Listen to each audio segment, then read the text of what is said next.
Consider the fortune of the person who, in effect, invented vaccination, introduced vaccination to America in 1721. That has to be the biggest fortune in the history of medicine, right?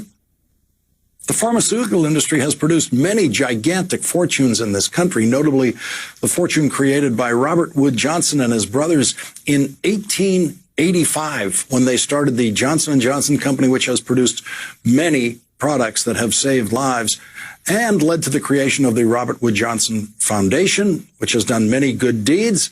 And that fortune has provided for generation upon generation of some members of the class that used to be known as the idle rich.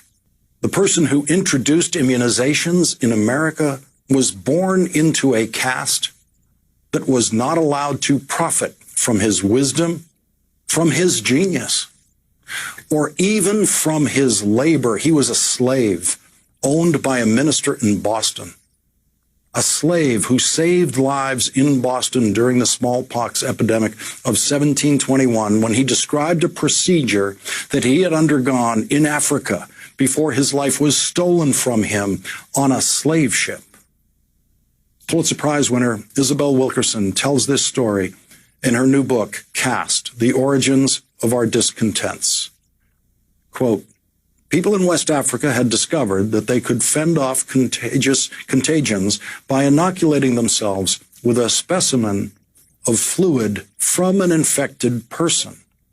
That is the knowledge that slave brought to Boston in 1721, where he saved dozens of lives because of one doctor who decided to try that method that the slave described. 30 years later, vaccinations based on that method, introduced by a slave, became the standard practice in Massachusetts and eventually the rest of the country. There is no charitable foundation named for that slave. His descendants were not born into lives where work was optional. The life-saving gift he gave us did not even earn him his freedom.